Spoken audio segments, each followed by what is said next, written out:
It's the grandson of Right Thought. Welcome to the School of Marvelous Light, little flock. Today's question comes from Jah Angel, and the question is, can you explain why God was going to kill Moses because he didn't cut his son's foreskin, but then his wife intervened and circumcised their son and touched Moses' feet with it, and God's anger was kindled? Also, why did God kill Moses just because he in anger or frustration struck the rock instead of talking to it, when, like you said before, how you would have got drunk too if you were Noah and was sailing for 40 days straight?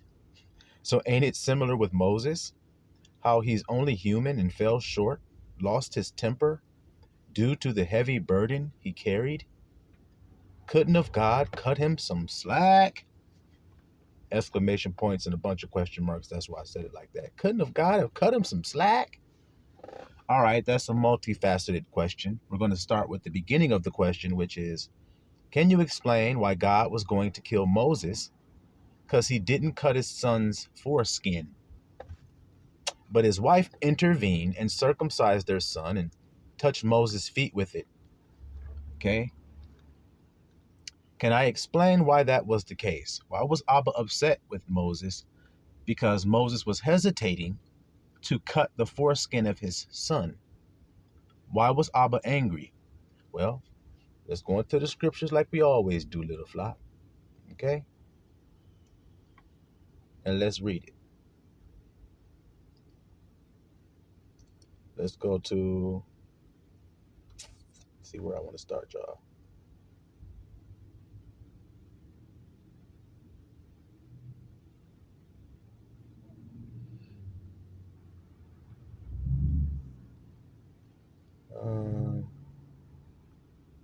Let's see.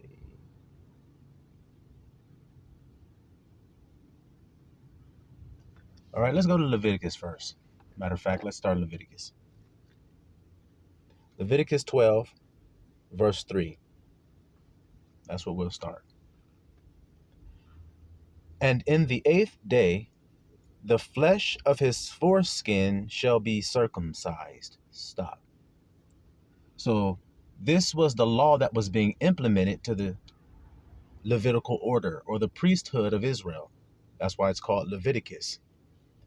These are the sons of Aaron, and they are being told that they must be circumcised in the 8th day in the flesh of their foreskin. Okay? So this is what Moses is supposed to do with his own son. You see that there? Now let's go to Exodus, right?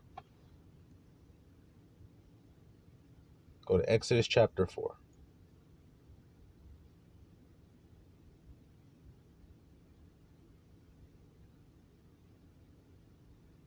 All right.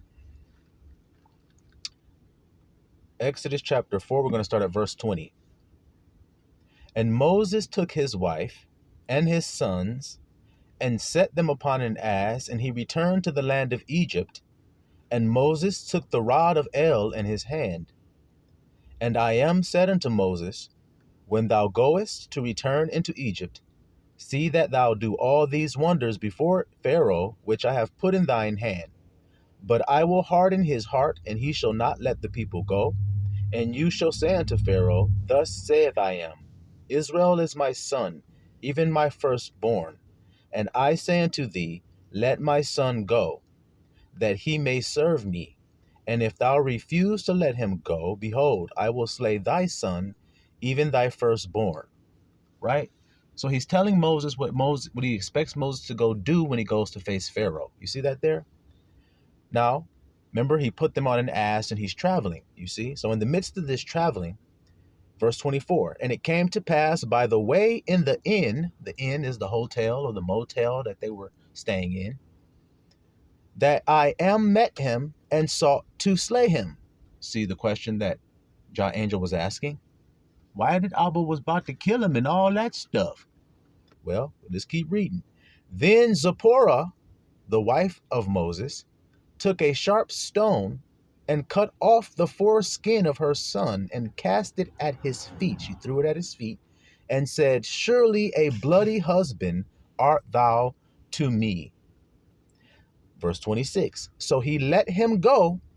Then she said, a bloody husband thou art. You see that, little flock? Because of the circumcision. And I am said to Aaron, go into the wilderness to meet Moses. So right after this circumcision occurs of Moses' son, and Zipporah cast the foreskin and everything, he then tells Aaron, go meet Moses in the wilderness. And he went and met him in the mount of God and kissed him. And Moses told Aaron, watch this, little flock, all the words of I am who had sent him, and all the what, little flock?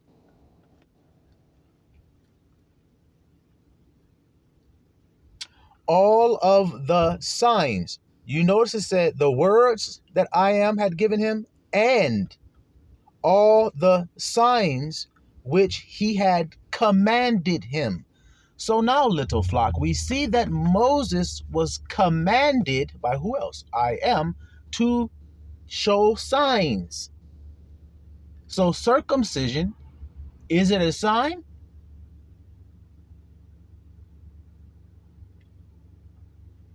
If it is, which we're going to find out as we continue studying here, if it is a sign, then what does that mean? Well, we have to find out. Let's keep reading. All right. So all the signs which he had commanded him, and Moses and Aaron went, gathered together all the elders of the children of Israel. Watch this.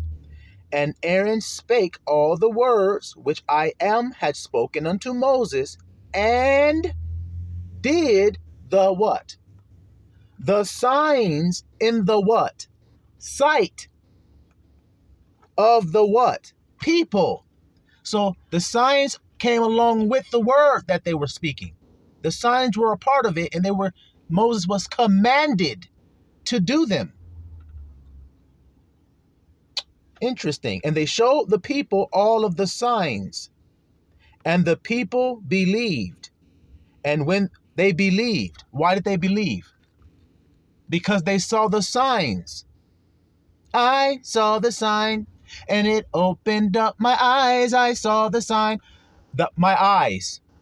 It opened up my eyes. Let's see. What did it say here? They did the signs in the what? Sight of the people. So a sign opens up a person's eyes that are skeptical about what they're checking out. Like the Israelite elders when they were looking at Moses and Aaron saying, so what you said God wants us to do, this I am character you're talking about, you said he wants us to do what? Well, show us a sign. Oh, well, there it is. Now we see the sign. Now we see and believe. Is that good or is that bad? That's the real question here. Is that good to be like that, or is that negative to be like that? That's the question you'd be asking yourself as we continue to read here. All right? And then maybe if you know whether it's good or bad, you'll know why Moses was hesitating to do it. A sign requires a sacrifice. I don't know if you guys can hear that there. So watch what I'm about to tell you, because this is a real juicy, plump, succulent piece of meat I'm about to give here. A sign requires a sacrifice. Did not Moses have to sacrifice the foreskin of his son in order to show them the sign? So it caused blood to be shed. Correct?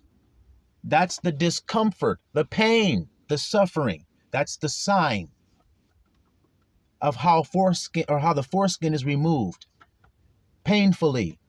Through pain, the tender part is revealed. Do you hear it? So now, the sign is a sacrifice. You're going to hear the people I told you guys all about, the guys that be like, hey, that hold up Moses, the guy we're talking about in high esteem. You're going to see them say, when you guys say the law is done away with, it was sacrificial law that was done away with.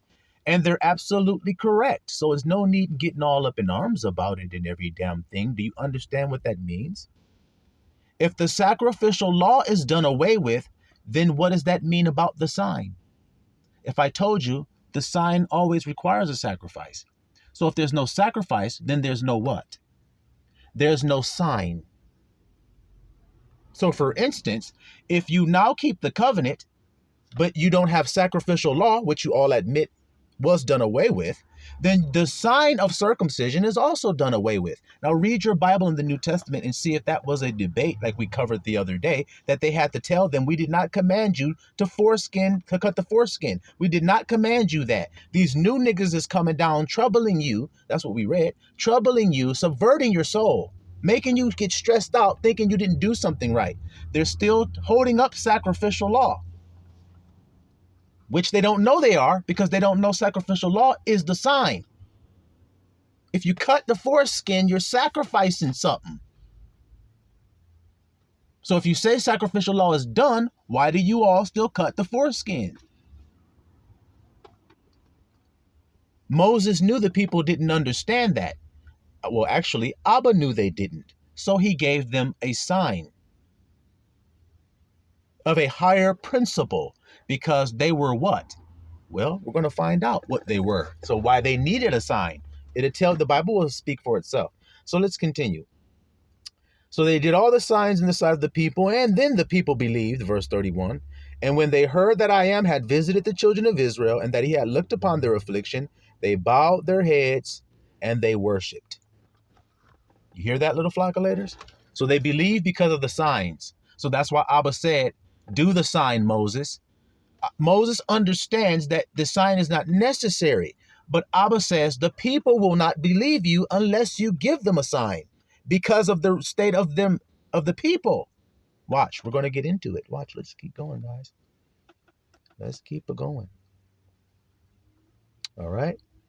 Now we said we need to find out, is it a sign? Well, let's find out. Romans chapter 4. If we find out that circumcision is a sign, then you'll understand why Moses did not want to do it. Correct? Is Moses rebellious, or is he meek? So then he understands what Abba's telling him when he says, don't muzzle the ox. But they don't. Why? Well, did you read your Bible about the Israelites and their hearing? Did you read about the Israelites and their heart and their eyes and their ears and all that? Did you read about it? Continuing. Romans chapter 4, verse 11. Watch this here, little flock. We're confirming if circumcision is a sign. Let's see. And he received, he is Abraham, not Moses. This is Abraham. And he received the what, little flock? See that there stacking like Legos there?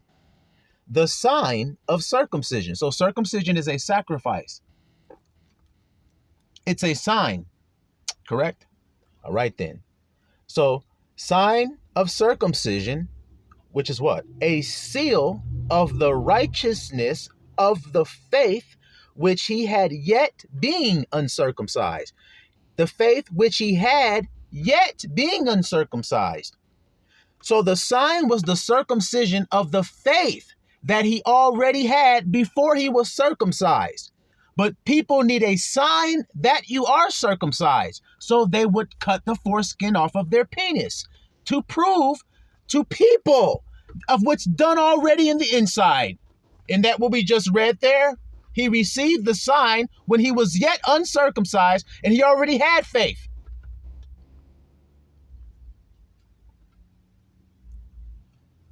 So it is impossible to please Abba without faith. Don't you see it, little flock? So if you don't have faith, what will you look for to confirm a thing? A sign. You look at the clouds to see if it will rain today. Yep, they look like rain clouds rolling in. The rain clouds are a sign. A signal. Sig, part of no. Sig is the same word from sign. It's the same word. It's the root of signal. Sign is. So it's a signal of something else. So the circumcised penis is a signal of something else. Now, why is it no good and unprofitable? Because can a man who does not have faith circumcise his penis or have his penis circumcised when he's 8 days old? And he may not even have faith? Can a man deceive you that he has faith because he already has a sign of a circumcised penis? So then see how it's unprofitable? So you see why Moses was hesitant to do it and didn't want to do it? But God commanded him signs, because you're going to a specific type of people. Watch this. So it was a seal of the righteousness of the faith which he had yet or while being uncircumcised, that he might what? Be the father of all of them that believe, though they be not circumcised. See? That righteousness might be imputed unto them also, the circumcised and the uncircumcised. It doesn't matter if you have faith. Then you are truly circumcised if you have faith. You can't have faith if you're not circumcised already. Do you understand it? Just like Abraham showed you. I already had faith before my foreskin was cut. See it there, little flock? I don't have faith now because my foreskin is cut. That's what people are thinking. Because your foreskin is cut, you now think right. You are now a faithful man. You have right thinking. No, that ain't what it means. It means I'm a cloud without water. Isn't that what the scripture says? We were just reading it. They are clouds without water. Read Jude. It's a very short book, so it's not hard for you to go to it and read it and check and see what I'm saying is actually there. They are clouds without water. So a cloud without water means a man with a circumcised penis that actually doesn't have any faith. Isn't it? Wow. Guys, do you guys hear this? Do y'all hear this? I hope you do. All right. And the father of circumcision to them who are not of the circumcision only, see, but who also walk in the steps of that faith, see, of our father Abraham, which he had, being yet uncircumcised. He says it twice. He had it before he was circumcised, guys. He doesn't have it after he gets circumcised. Y'all think your life is going to change after you get circumcised? You see what I'm saying? Now let's continue. For the promise that he should be the heir of the world, should inherit the whole world, was promise, was not to Abraham or to his seed through the law. Moses wasn't even born yet when the promise was given. See? Or to his seed through the law, but through the righteousness of faith. So not actually circumcising your foreskin is not how you become heir. The heir, you being heir, was promised to you before your penis was cut or uncut. You see? So what profit is there in actually going through and cutting it? There isn't any. It's only given as a sign. That's the only reason it's there. And the only reason it's given as a sign is because of the people. We're going to find that out as we continue reading. So do you see here we have confirmed that it is a sign. Circumcision is. So now do we understand why Moses was like, what do I have to do that for? And Abba said, because they're going to need it. Okay? Or they won't believe. And so what did it say happened after they saw the signs? They believed. That's why it says it. See? Should you believe because of a sign or should you believe because of faith? Which one do you think, guys? It is impossible to please him without faith. So you're either looking for a sign or you're faithfully looking with eyes that don't see the signs. It actually ignores the signs. Like the wind and the waves are signs that trouble is afoot. But if you ignore that, then no trouble will come to you and you will be in peace, be still, like Yahushua proved when he was asleep on that boat when the storm was going on. See it? So our eyes are different. We see different. I'm not looking at an outward sign to prove that to me that a man is faithful. If I do that, I will be deceived. Won't I? All right, then. So then you see how it's not good what's going on. We're going to see that it's not. Watch. Let's go to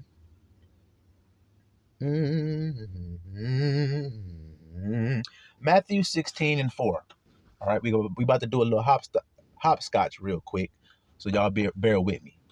Matthew chapter 16, verse 4. A wicked, stop.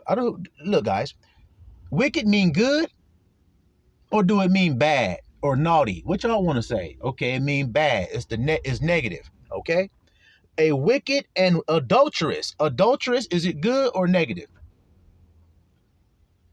All right then. So wicked and adulterous people, what do they do? Let's see. A wicked and adulterous generation seeketh after a what? Seeketh after a what? A sign. So what kind of people look for signs? Skeet-dee-lee, can you understand me? Cause I make that shit clear, so crystal clearly. Skeet-dee-lee, can you understand me? Can you? Because I'm making it so clear, so crystal clearly. Aren't I?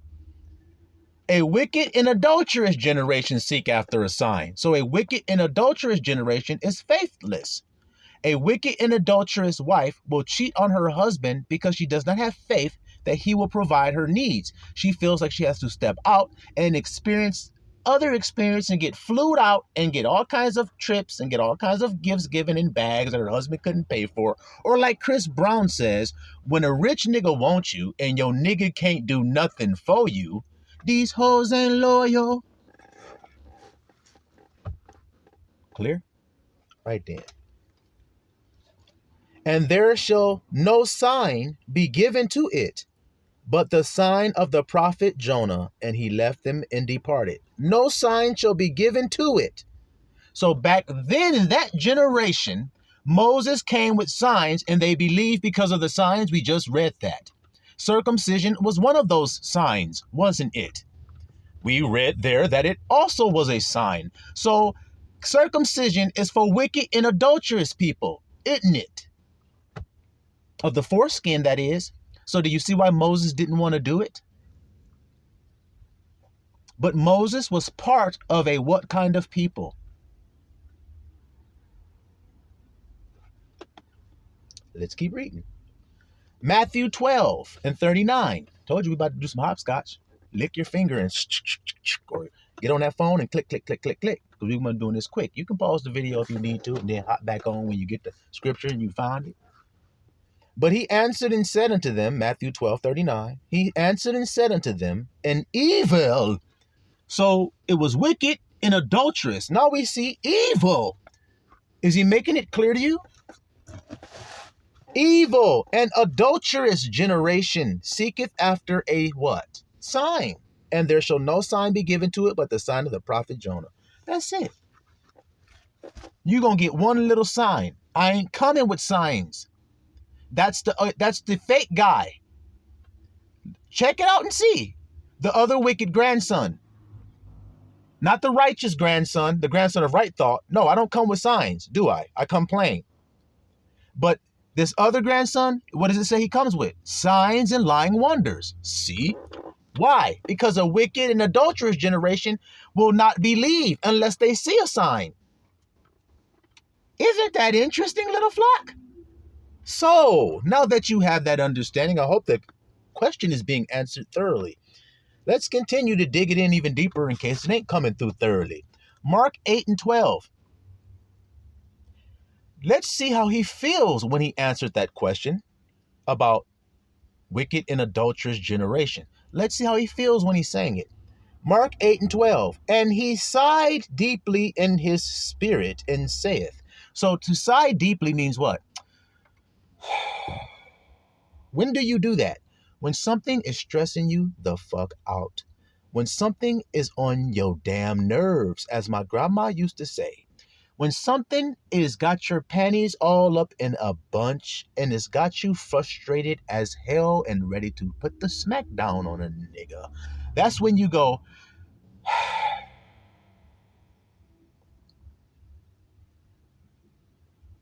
right? Well, that's what Yahusha did. Why? And saith, why does this generation seek after a sign? Why do y'all seek after a sign? So is he pleased? when men seek after signs? No, he isn't. What does he call people who seek after signs? Evil, wicked, and cheaters. That's what he called them. And he sighs deeply and asked them, why y'all do that? So then, should you? Nope. But everybody talks about the commandments from that perspective. Hey, do you got that fringe on? Let me see. To say let me see means you're looking for a sign. You damn far from see. That's why your ass is blind. And you think you leading somebody, but you're only actually leading the other blind niggas that will fall and topple into that ditch full of dookie, used tampons, blood, guts, snot, and every damn thing, throw up included. And your ass is going to fall down up in there because you couldn't even see that you were walking right towards some shit like that.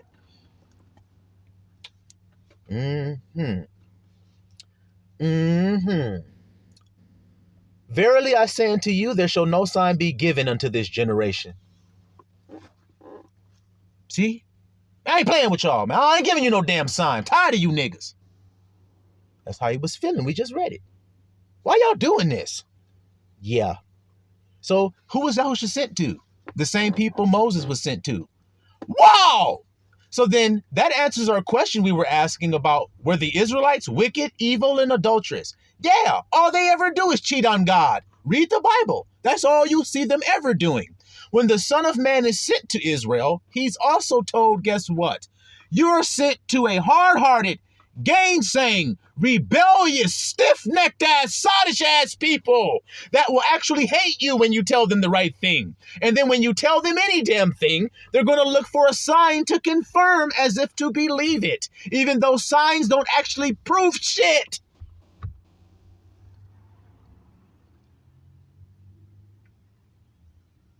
Clouds without rain, they are. Wells without water, they are. You're in a damn desert and you see a well, you're going to run for that shit like Noah Lyles ran. And you're going to try to get the gold medal to get that shit. But when you get to that well and look down up in that shit, you're going to go, you gotta be fucking kidding me.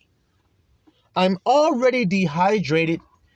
Can't even sweat because I have no liquid inside of my body. I'm dry as a bone, tongue stuck to the roof of my mouth, and I saw a well and my eyes gleamed out of my damn head. I was so excited, and I ran to get that drink of water, and I looked in and there was nothing.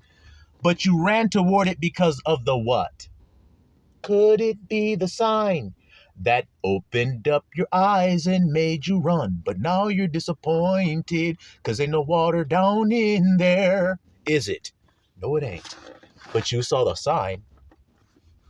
And the sign made you blind. It closed up your damn eyes and now you can't see.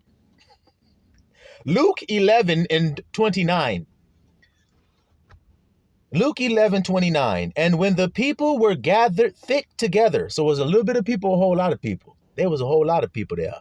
He began to say, this is. So now he told you, why do y'all search? And then he told you why. Because y'all are wicked and adulterous. And if you want to know if the people he's talking to are indeed those things, look and see here what he says. He says, this is an evil generation. Why? They seek a sign. Hey, man, you're not doing what God said to do. How can you tell if I am or if I'm not? Because I saw you do that. So you were looking for a sign. What does that make you? Good. That's not what Yahusha, the one you say you love, said. What did he say? He said it make you evil. So then which one are you? Good or evil?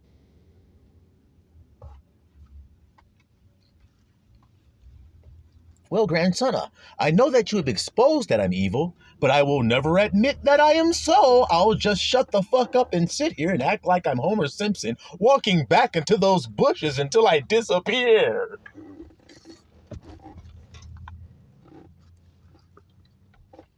And there shall no sign be given it but the sign of Jonas the prophet. Y'all see that there? So evil, wicked, adulterous. And then he says, this is an evil generation. Why? They seek a sign. So then that's what evil is. Seeking a sign to prove what something is. I think you're keeping God's commandments because you got on those fringes there. You eat that particular food I can see you eat. You don't touch that because God said don't touch it. I don't see you touching it. So then you're actually keeping God's command. You're just looking for signs like far from seas and sad you can't seize do. And you said you can't see and you far from seeing. So like I said, what team are you on? Yahushas? Y'all all say y'all are, but y'all don't even sound like Yahusha. So what wife doesn't even sound like her husband, but sounds like another nigga? Let me ask you guys, if you had a wife and yet you had a best friend named Carlos, and your wife sounds, walks, and talks just like Carlos, but she's your wife, what are you going to think has occurred? There are certain words that Carlos only uses. You're his best friend, so you know those words. You find your wife saying those words. Every time Carlos walks in the room, he doesn't say hello. He walks and says, supercalifragilisticexpialidocious, everybody.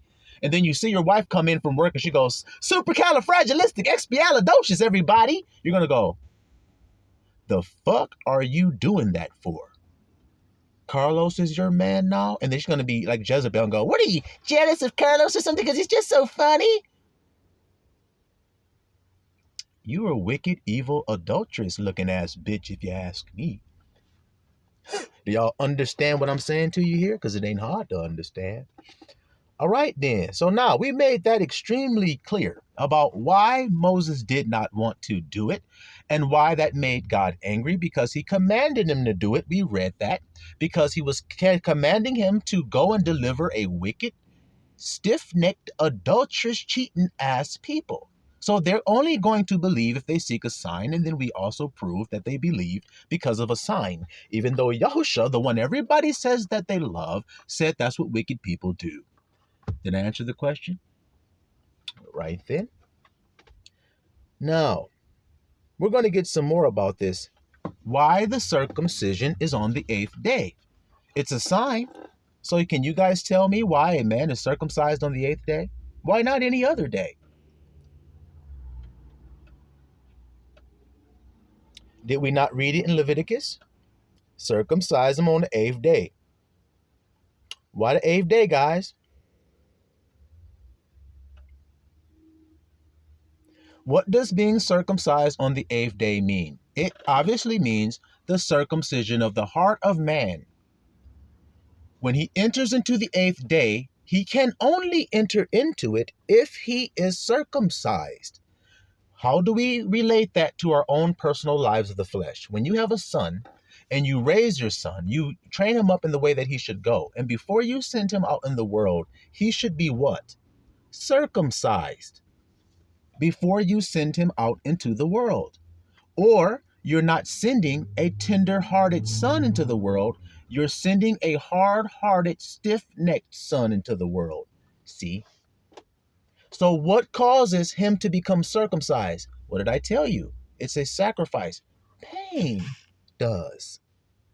So the father must chasten often that son so that he can circumcise him, so that he's prepared for the 8th day. What is the 8th day? Freedom. What was Moses going to the children of Israel to do for them? To deliver them out of bondage into freedom. In order to live a free life, you must be circumcised of heart first. So the sign of a circumcision is the foreskin of the penis. Why is it that? Because the sensitive part of the body of the man is his glands. It is the most sensitive part of his body. Now I'm going to give you a parable if you guys can contain this and receive this. Thank you, Father. A parable. Hear this parable. You are the penis of the body.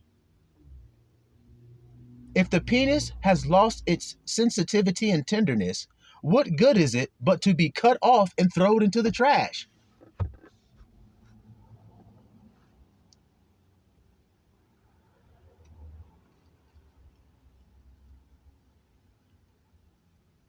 So what good is it for a man to have a penis if he can't feel anything? The man loves having a penis because of the feelings it feels. It causes him to have. It feels good when it's touched. It's highly sensitive to touch. God using that to show you how your heart should be when you enter the world. You are not fit to enter out into the world as a grown man with a concealed, covered heart. You will not love your brothers. You will not feel everything. If there was given a penis to you, if you were a man, and one of them was called dull, and one of them was called feel everything, what penis you want? You don't want the dull one. You want the one that feels everything. So what kind of heart does Abba want his son to have? A heart that feels everything, not a heart that can't feel shit. Correct, little flockulators. So do you see why he said, circumcise your heart, not your foreskin? See how it connected like a Lego? Why the 8th day? Back to that point. I told you, coming out of bondage into freedom. You see? Now let's read about this 8th day. Let's read. We got to go to the book of Enoch to get this little tidbit of wisdom, y'all. All right? So let's see where we want to start. Let's go to Enoch 33, verse 1. Now watch this here, little flock. Enoch 33, verse 1. Watch this. And I, as I was speaking, and I appointed the 8th day also. Interesting. Grandson ain't playing with you, is he? No, I'm not. I never do when it comes to delivering you meals. I will only give it to you the best way possible because that's what we do here at the School of Marvelous Light. I've been and told y'all that. Chef Boyardee, Chef Boyardee, whatever which one y'all want to call me is all right with me. See that there? Because I'm going to serve it up nice and hot for you every time. And I appointed the 8th day also. So he gave each day and a purpose to each day. He says 6 days of the week you work, 7th day you rest. But you said you appointed an 8th day. So you have an 8th day ready to be received. Interesting, isn't it? Well, let's read about it. And the 8th day also, that the 8th day should be the first created after my work. So it's a new creation. It's a newness of life. That's what 8 represent. And it's endless. It's eternal. That's what Christ said he come to give to you. Eternal life. A newness of life. Behold, I make all things new. You were once lost in your sin, thinking that you were supposed to cut your foreskin and do this and eat this and do that with the flesh and do that with the flesh and do this with the flesh. But all that is a sign and a lie. As I've exposed the body as a sign. I exposed the penis of the body as a sign to you. See? Didn't I? Through a parable. And the parable was true. If you understand, have ears to hear it, isn't it? All right, then. Watch this here. Let's see about endless loop of time and all this stuff that I'm telling to you. Let's just see if it coincides. So this day is appointed to be the first created after my work. And the first 7, so the first week, revolve in the form of the 7th thousand, and that at the beginning of the 8th thousand, there shall be a time of not counting. Swing! Endless. Skeet deedly, can you understand me? With neither years, nor months, nor weeks, nor days, nor hours. Doesn't the Bible say there should come a time when there's time no more? We're just reading about it. It's called the 8th day. Did you guys know about the 8th day? Interesting. Interesting. So now, you're circumcised on the 8th day. Starting to come a little bit clearer. Let's continue. Let's continue. Right? Let's go to Enoch 61. Okay? Thus I am commanded the kings and princes, verse 1, the exalted, and those who dwell on the earth. So the kings, the princes, and the exalted people on the earth. He commanded them who dwell on the earth, saying, open your eyes, lift up your horns, if you are capable of comprehending the elect one. He came unto his own, and his own what? Comprehended him not. Why? Because they were looking for outward signs, and he didn't give them any. He said that. Wow! Isn't it clear to see it? You have to be looking at the heart. You have to judge like God to be like God. What does Michael mean? Who is like God? All right, then, little flockulators. Watch this here. If you are capable of comprehending the elect one, I am of spirits sat upon the throne of his glory, and the spirit of righteousness, right thought, was poured out over him. You hear it? When? We're going to get into it. Was poured out over him, and the word of his mouth. So when the spirit of righteousness was poured out over this elect, the word of his mouth shall destroy all the sinners and all the ungodly who shall perish at his presence. So he opens his mouth, and with the breath of his lips shall he slay the wicked. See how it connecting like a Lego with a servant of Abba, who we going to read about in a few minutes here, and connect them like Legos as well. Right then. Right then. And in that day shall all the kings, the princes, the exalted, and those who possess the earth stand up, behold, and perceive that he is sitting on the throne of his glory, that before him the saints shall be judged in righteousness, and that nothing which shall be spoken before him shall be spoken in what? Vain. Did I not tell you about the messenger of the covenant, the preacher with the capital P, and what his message is to give to the children of Israel? All is vanity.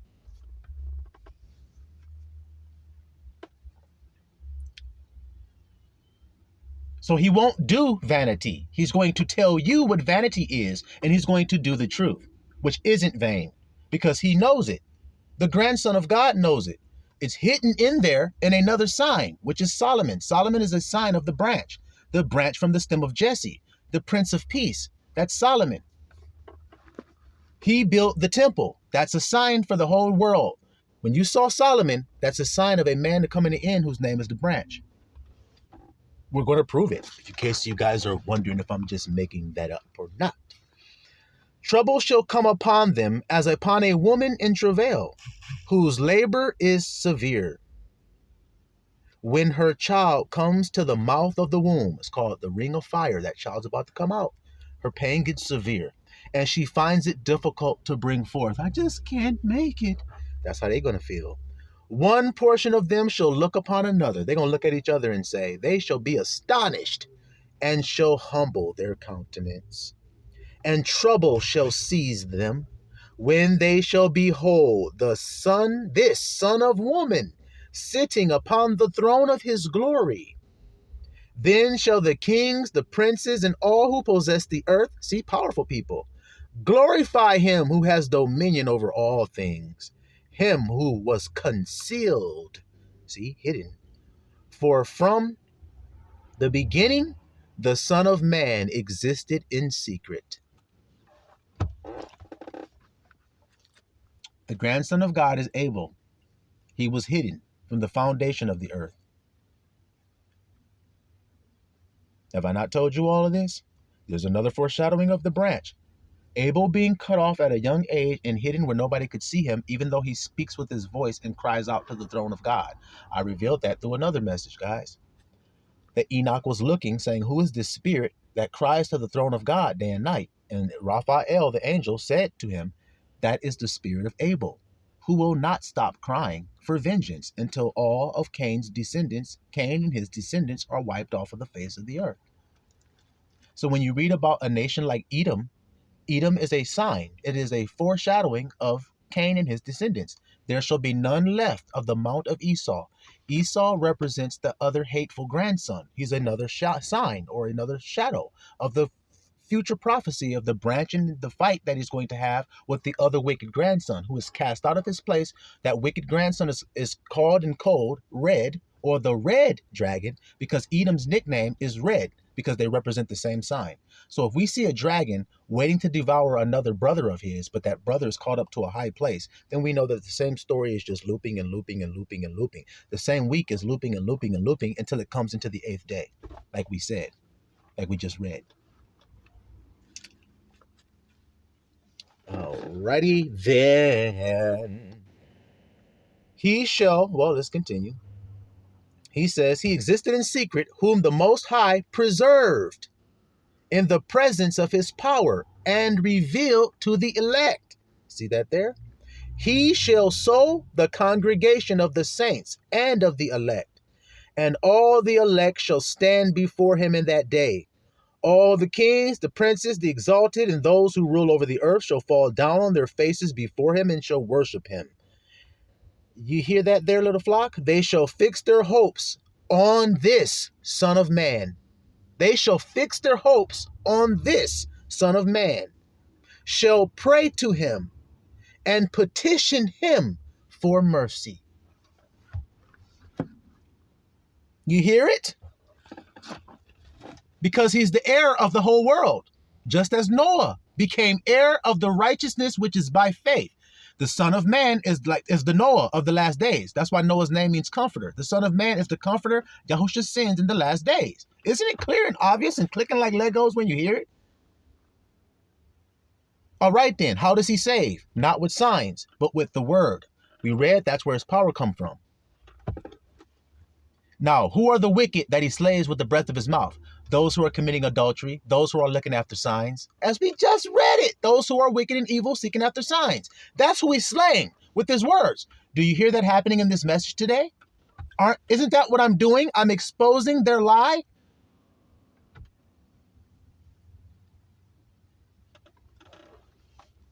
Okay, I'll give you an example since people want to act silly. You guys have probably heard of a brother named Mark the Messenger, right? Mark the Messenger recently had a son, and he came online and told the whole world that he sacrificed by cutting his son's foreskin off on the 8th day. And he said he did it to fulfill the law. Did he fulfill the law, little flock? No. So should he be teaching anybody? Fuck no. But how many people listen to him? Go look and see. His name is Mark the Messenger. And you can tell him that I said this too. And then see if he can convince you guys that what he did with his son is right, or was it unprofitable. Let him prove it to you with scripture, because I'm proving it to you that it was just a sign for a wicked people. He must be wicked if he fell for the sign. Now, I have 2 sons. Watch the difference. I have 2 sons. Do you think they're circumcised? The 2 sons that are with me? No.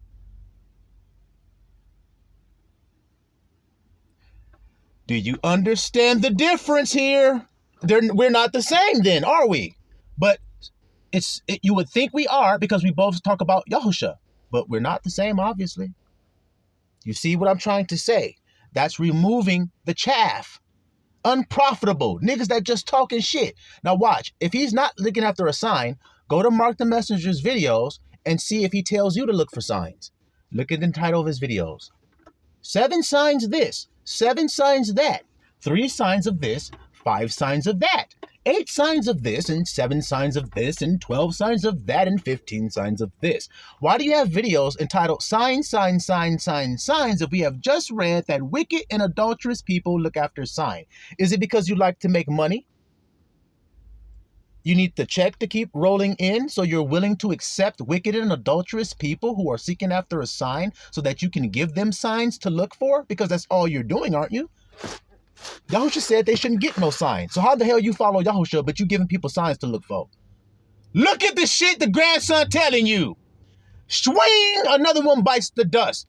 See if he can recover from these questions I'm asking y'all. Can he? Can you? Can anybody? That's why we reading about the 8th day.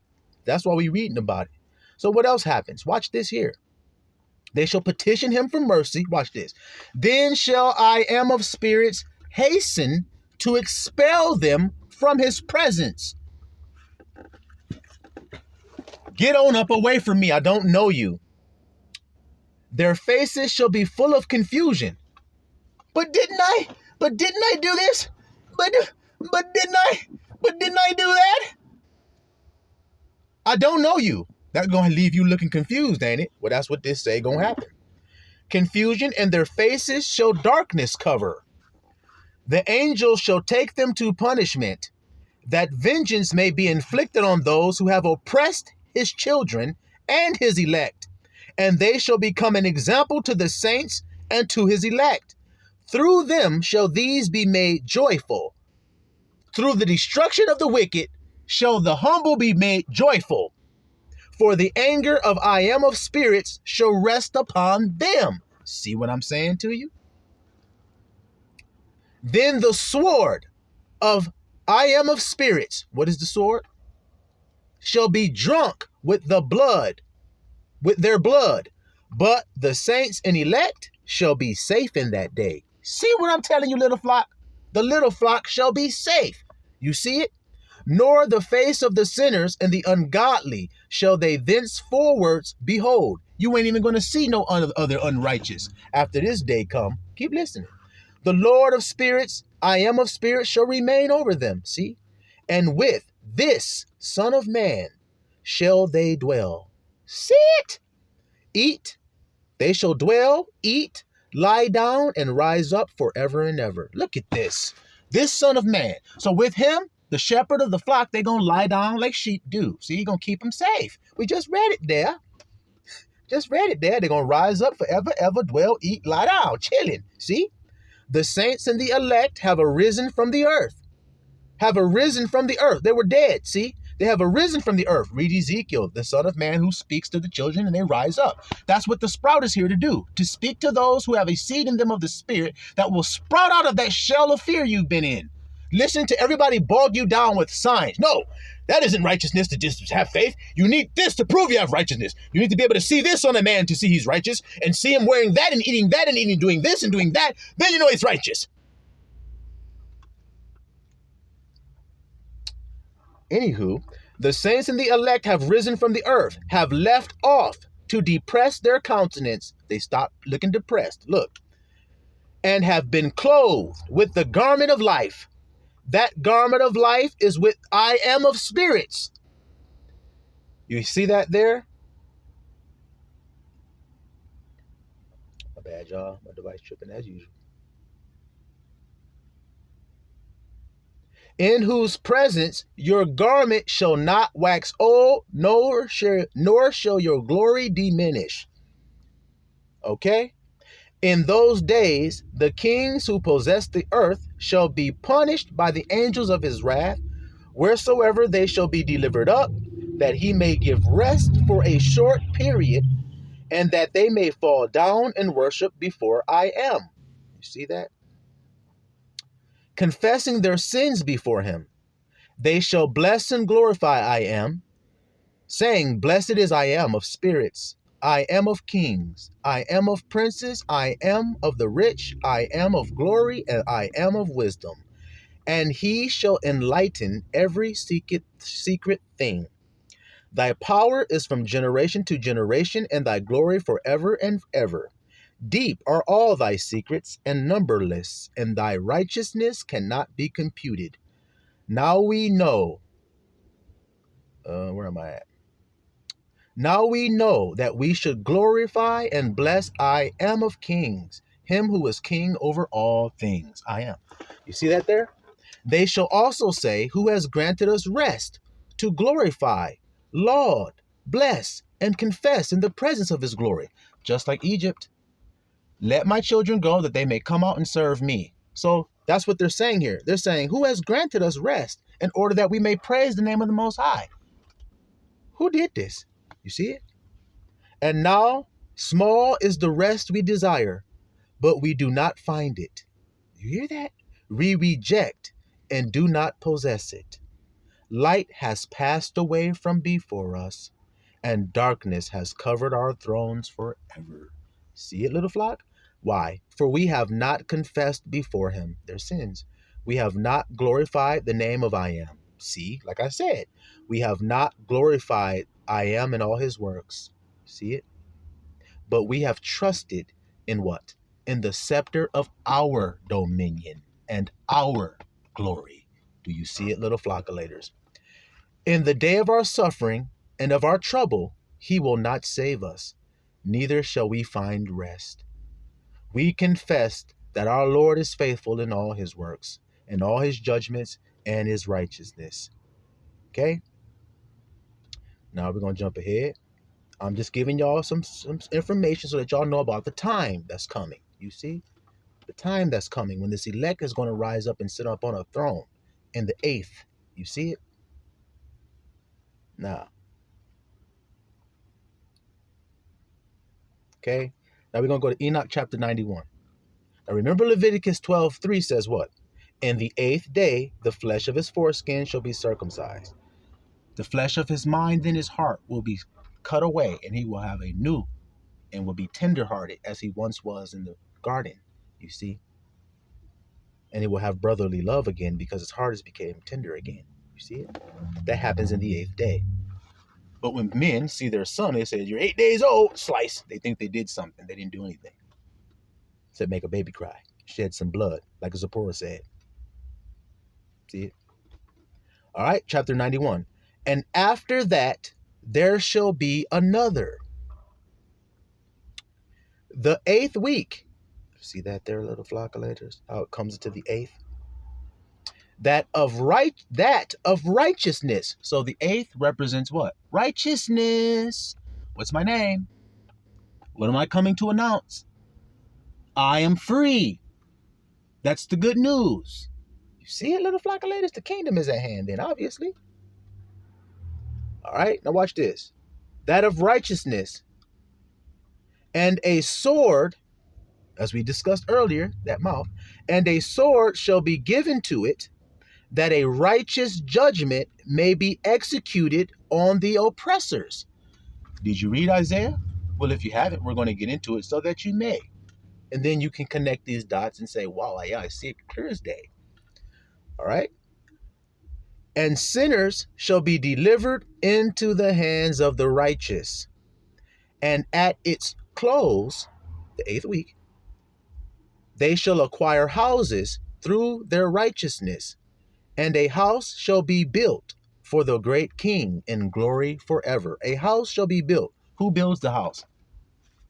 That comes in this 8th week or in this 8th day. Who builds it? Because the Bible tells you who does. Well, we'll find out as we keep on reading. Because we're reading that a house is built in that time. Righteousness comes, judgment goes forth, righteous judgment goes forth, and then a house is built. Correct? All right, somebody has to do that. We're going to read who it is. All right, and after that, in the 9th week, the righteous judgment shall be revealed to the whole world. So you see it goes on and goes on. All right, so we see in the 8th day starts a whole new thing. See, righteousness starts in the 8th. You see it, little flock? Everything leading up to that was about work. That's why 6 days were about work. 7th day was about rest. Now the 8th day is about a new kind of work. See, that's what we read earlier. The work that is done internally. The circumcision of the heart. Rend your heart and not your garments. See, I'm just going to keep on saying it. The kingdom of heaven is within you. They honor me with their lips, but their hearts are far from me. Do I need to keep stacking this like pancakes, or you got enough syrup to go with these, or you ready to eat, or what? All right? Nah.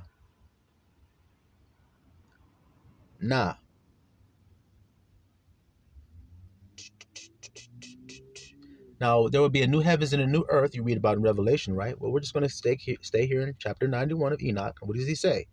He says, and after this, in the 10th week, in the 7th part, there shall be the great eternal judgment, in which he will execute vengeance amongst the angels.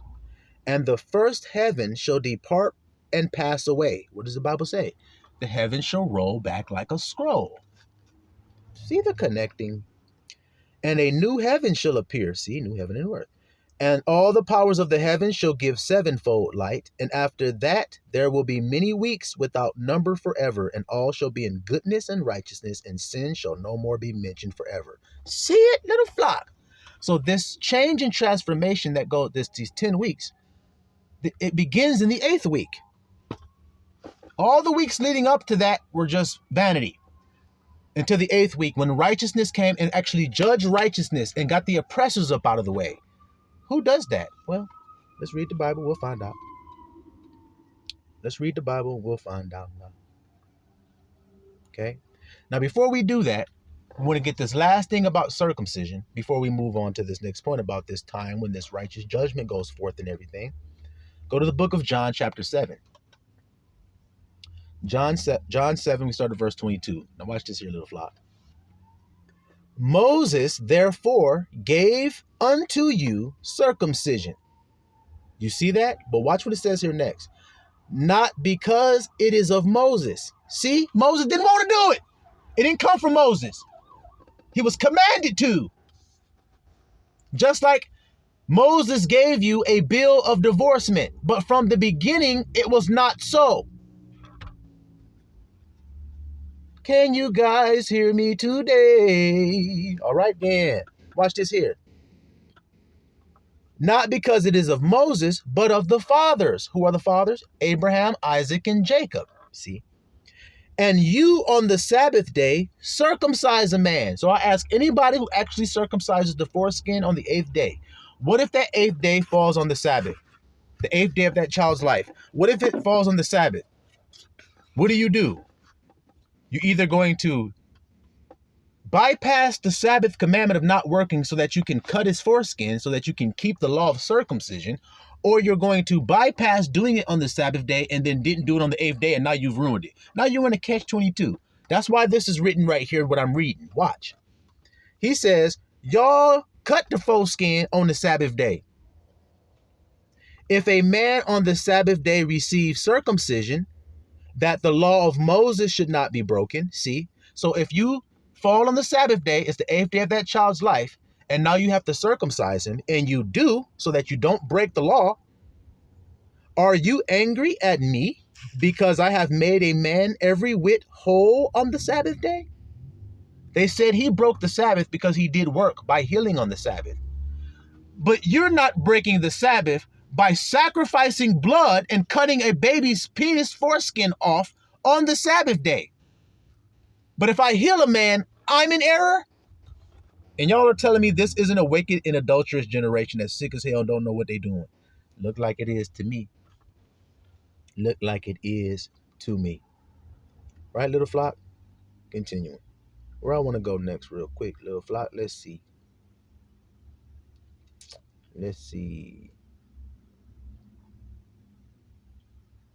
All right. We covered this in a video previously, but it's pertinent to the point, so we're going to cover it here real quick. John 6, go to verse 32. John 6:32.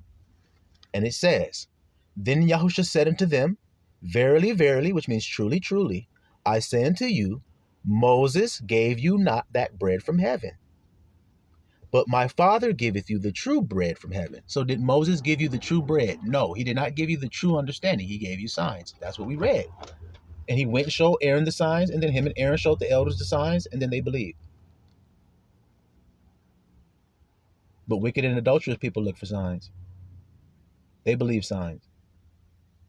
So then he didn't give you the bread. Bread means information that you eat, like I told you. So he didn't give you the information that came from heaven. He gave you the information that came from the carnal mind because that's all you could understand, because that's what the mind that you had. That's what makes you wicked and adulterous, as carnality does. So he gave you a carnal law so that you could understand it with a sign. We just told you that. He didn't give you the true bread. So if people they trust in Moses, then they didn't get the true bread, because Moses is what is the signs that tell you higher things that you have to go to Christ to and say, Hi, Christ, what did Moses mean when he said this? And then Christ tells you, because he removes the veil that's on your eyes otherwise. Now, people don't think they have a veil when they read Moses. They think they understand Moses without Christ's breakdown, the spirit breakdown, in other words. Can you? Can you?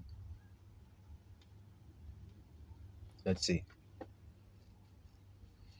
2 Corinthians chapter 3.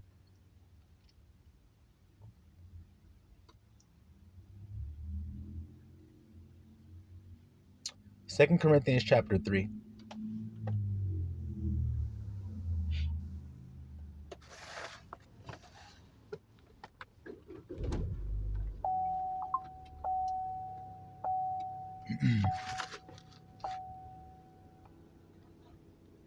Right? 2 Corinthians chapter 3, start at verse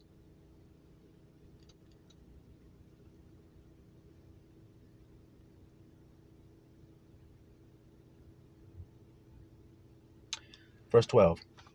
Seeing then that we have such a hope, we use great plainness of speech. See, because if I use complicated speech, I'm trying to give a sign that I'm educated by doing that. But I don't give signs. So I just talk plain. See the difference? Seeing then that we have such a hope, we use great plainness of speech. Not as Moses, see, not as Moses did. So we don't do like Moses did. See? Which put a veil over his face, that the children of Israel could not steadfastly look to the end of that which is abolished. See, they couldn't understand it, like I'm telling you today. See it, little flockulators? But their minds were blinded. For until this day remaineth the same veil, untaken away in the reading of the Old Testament. When the Old Testament is read, people have a veil. So they hear it and they think they understand what's being said, but they don't. You see it? Like the thing about circumcision, like I'm telling you today. If a man like Mark the Messenger understood it and didn't have a veil, would he have circumcised his son? Look how that's going, little flock. Nevertheless, when it shall turn to I am, the veil shall be taken away. Look at that. Now I am is that spirit. Look at that. I told you. You cannot understand what Moses is saying without the spirit interpreting it. That's why people are asking me, grandson, interpret what the Bible says. And then I'm doing it. So then how am I doing it if it is not the spirit doing it, little flock? Y'all gonna have to accept this. Stop running from it. Stop looking for a sign to confirm it. I am who I am. I'm proving it to you by being able to interpret the carnal thing into the spiritual. I cannot do that. Only the spirit can. Or you'll still have a veil. You still will not understand why Zipporah was mad. Why God said he would kill Moses. Why this. Why that. You will not understand. You will have a veil unless what? The spirit removes it. And I'm removing a veil right now. Now, continuing. Nevertheless, when it shall turn to I am. Now, who is the Father that I say? What do I say his name is? Look how that's working. See? Now, I am is that spirit. And where the spirit of I am is, there is freedom. There is liberty. I am free. Told you. I told you. But we all, with open face, beholding as a glass the glory of I am, are changed into the same image from glory to glory. See that there? From glory to glory. Even as the spirit of I am. You see it there, little flockulators. Right then. So they got a veil and they can't see it. And the only way you can see it is the spirit has to remove the veil.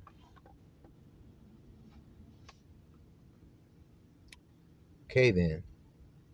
John 6:32. Moses gave you not that bread from heaven, but my Father giveth you the true bread from heaven. For the bread of El is he which cometh down from heaven, the spirit. See, that allows you to eat. That's why I'm serving up food right now. The spirit came from heaven. I am come from heaven with this bread. See it? If I ain't got no bread, then I ain't came from heaven. It's just that simple. But if I got bread, then where I get it from? Where I get the information to give to you, because bread is information. I told y'all that. Where I get the information I got. How come it's always spiritual? My breakdowns. How come they're never just carnal? For the bread of El is he, which cometh down from heaven, and giveth life unto the world. Then said they unto him, Lord, evermore give us this bread. Yahushua said, I am the bread of life. He that cometh, I am the bread of life. He that cometh to me shall never hunger. He that believeth on me shall never thirst. Right then? Isaiah chapter 11. Isaiah chapter 11. And there shall come out, verse 1, come forth a rod out of the stem of Jesse, and a branch shall grow out of his roots. Interesting. It didn't grow out of the trunk of the tree. It grew out of the roots. So there's a branch growing from a root. The branch is the third part. That's why it's unique that it's not coming out of the vine. It's coming out of the root. It's skipping part of the process in order to grow. Interesting. And the spirit of I am shall rest upon him. See that there? Spirit of wisdom, understanding, counsel, might, knowledge, fear of I am. And shall make him of quick understanding in the fear of I am, And he shall not judge. Here comes the righteous judgment that we were reading about, happens in the 8th week. And he shall not judge after the sight of his eyes, neither reprove after the hearing of his ears. See, he doesn't look by sight. He doesn't go by hearing. He doesn't use senses to judge, because he judges righteous judgment.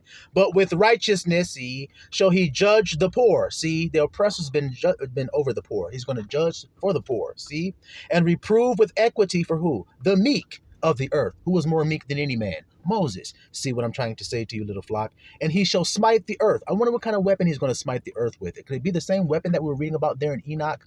Let's see. He shall smite the earth with the rod of his, oh goodness, his mouth, and with the breath of his, oh goodness, his lips shall he slay the wicked. Did we not just read he's going to blow his breath and they're all going to die? Isn't that what we read? All right then. And with righteousness shall be the girdle of his loins, and faithfulness the girdle of his reins. Jump on ahead to verse 10. And in that day, see, there shall be a root of Jesse, Ishai, see, which shall stand for an ensign of the people, see, and to it shall the Gentiles seek, and his rest shall be glorious. We just read about that rest that he was offering, and the people were like, oh, we didn't take it. Why didn't we enter in? Why we were so hard-headed? Now we ain't gonna be saved no more. Ain't that what it said? Now, what else gonna happen in this day when this branch stands up from the root of Jesse? The Spirit come on, and we see that the envy also of Ephraim shall depart. So when we look at my good old staff here that I got in my hand, what do we see? We see this here. Ephraim, the envy also of Ephraim shall depart, and the adversaries of Judah, bring the stick back around this way so you can see this side. That says for Judah on it.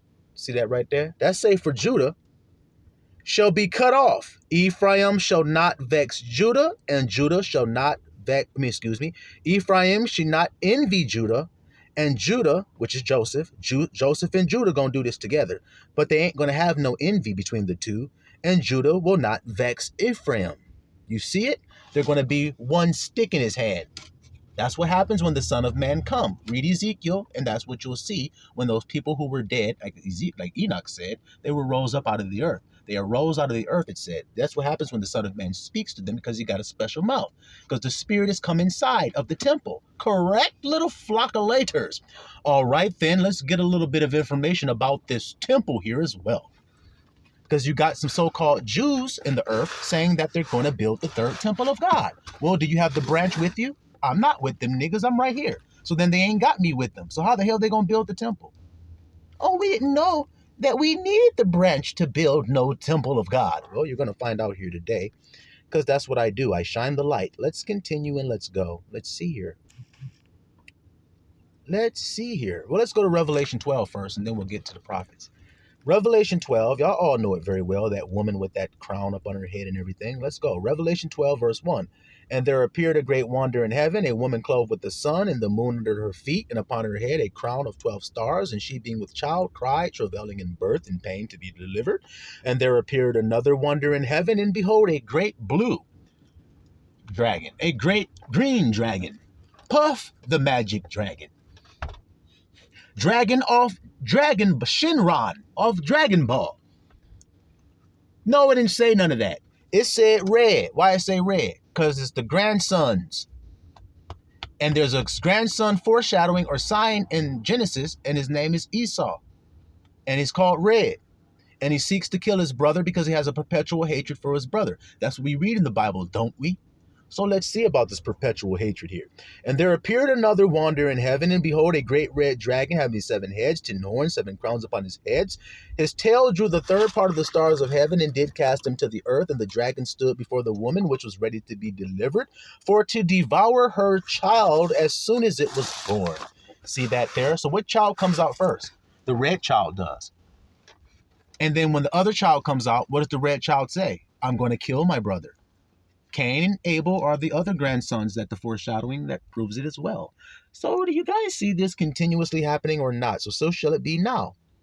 Red is going to come up to try to stop the grandson from taking his spot, but he's not going to be able to. He never can.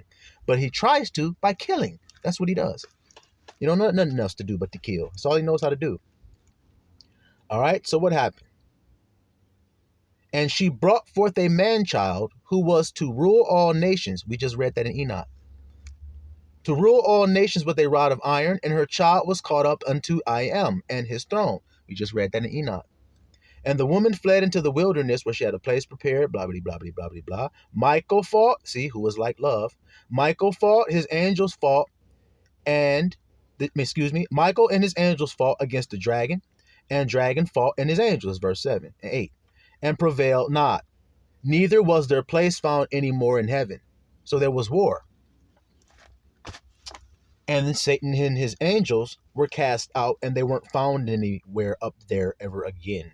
That great dragon, which was cast out, that old serpent called the devil and Satan, which deceiveth the whole world.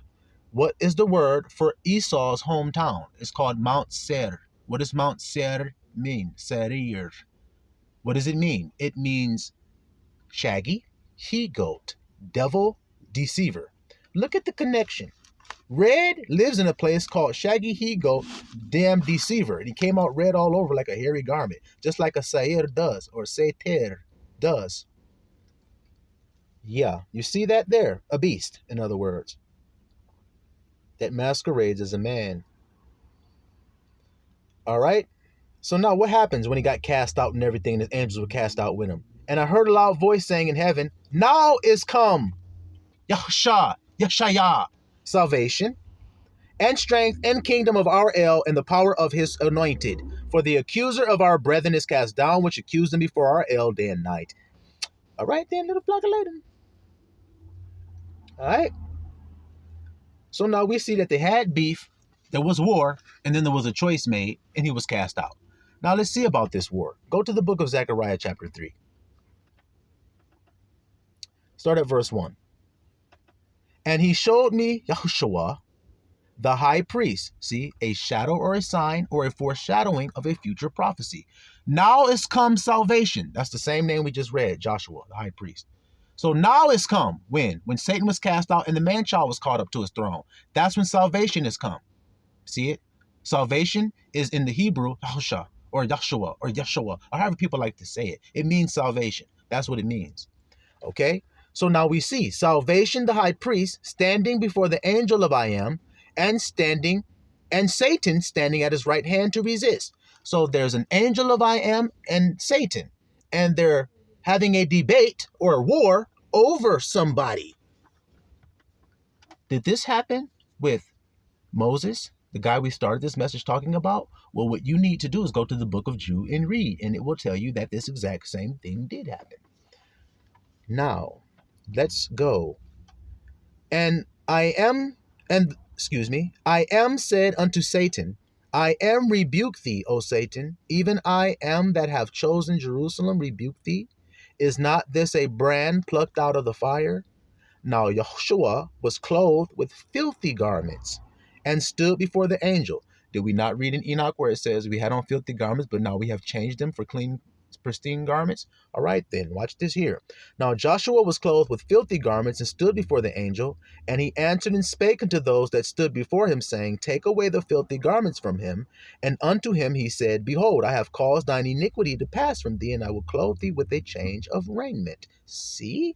I have caused your iniquity. So the filthy garments represent the iniquity that he had done in his life. That's why he had to confess his sin, so that he could be cleansed. Confession is what brings the cleansing or the healing. See it there, little flock. Confess your sins that you may be prayed for, and then you shall be healed. See it? So he has to get his filthy garments taken off, which are his iniquities he has done. You see? The branch, that is. Let's go. Let's make sure it's the branch. And I have caused thine iniquity to pass from thee. I will clothe thee with a change of raiment. See? And I said, let them set a fair mitre upon his head. That's a sign of a priest, a fair mitre. A cap that he wears that says, Holy unto I am upon the forehead. Well, that's what is put on his head now. And clothed him with garments. And the angel of I am stood by. And the angel of I am protested unto Yahushua, saying, Thus says I am of armies, if you will walk in my ways and keep my charge, then you shall judge my house, keep my courts, and I will give thee places to walk among these that stand by. Hear now, O Yahushua the high priest, you and your fellows that sit before you, for they are men wandered at. For behold, I will bring forth my servant the branch, all capital letters.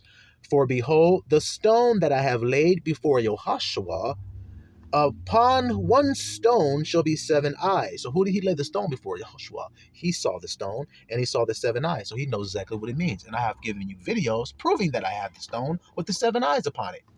I've given you the videos. It's called 7 Eyes. They're way back there, got like 30 views on them and everything, but that don't mean they ain't posted. It don't mean the information isn't there. So it is there. You wonder how I got that information.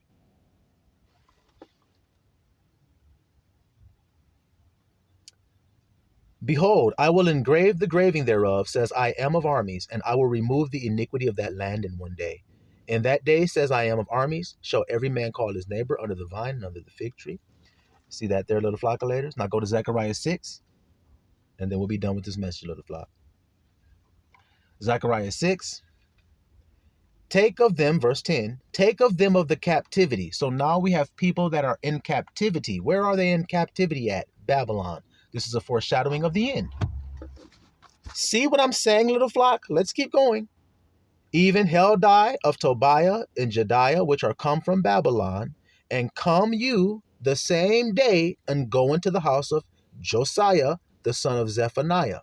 So when you go to Josiah's house, these men that are out of the captivity, Heldai, Tobiah, Jediah, that and came out of Babylon in captivity, go into the house of Josiah, the son of Zephaniah. And when you get into his house, then take, verse 11, silver and gold and make crowns and set them upon the head of Joshua, salvation, the son of Josedek. I am righteous. That's what that name means. I am righteousness. So the branch also has another name. What is his other name? I am righteousness. Or as the Bible calls it, the Lord our righteousness. I am our righteousness, little flock. See how it's going? I am our right thinking. That's the part of the body I am. Do you understand? And watch this.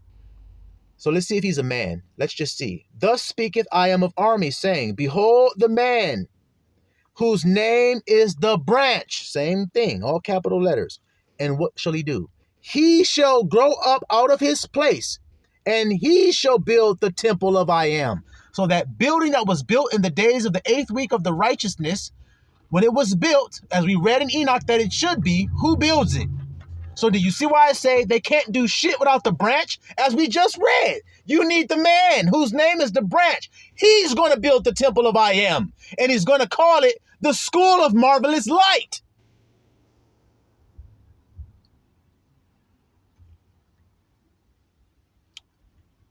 You can call it the church of light, marvelous light. You can call it the body of marvelous light. It's all the same to me. Now, that temple that he built, does Abba dwell in temples made with hands? So what does the branch do when he builds the temple? God gonna go inside of what? We read it already. The Spirit shall rest upon him. That's why he got the new garments. See it? And he shall build the temple of I am, even he shall build the temple of I am, says it twice, and he shall bear the glory, and shall sit and rule upon his throne. The same guy we saw got caught up to his throne. And he shall be a priest. See, Malachi Sedek. What's his daddy's name? Jo Sedek. Jo, part of Sedek, is just Yah. Yah. Yah Sedek. Yah. Yah is how you say I am. I am righteous. Yah Sedek. You see it?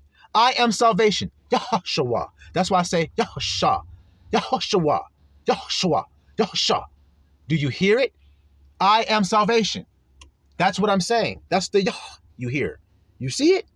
He shall bear the glory, sit on his throne. He shall be a priest on his throne. The council of peace shall be between them both. Do you see it, little flock, or do you not see it? All right, then. So these people talking about they didn't did this, they didn't did that, they didn't did this, they didn't did that. Are they telling the truth or are they lying? When it comes to building this temple, they're going to build a temple and get a red heifer and do all this other shit. Interesting, the heifer is red. You guys are something else. You've been listening to Moses, ain't you? Then you've been listening to signs. And what did God say about that? You wicked and adulterous. So now I hope you guys have understood the answer to the question, because I have answered it far beyond the question itself, but I thought it would be necessary to give you all of that so that you could tie it all together.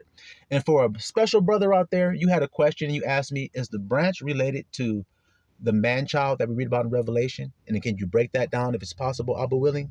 Well, we just did that here in this message, so I hope you got the answer to your question as well, that these are one and the same. Shalom, Mr.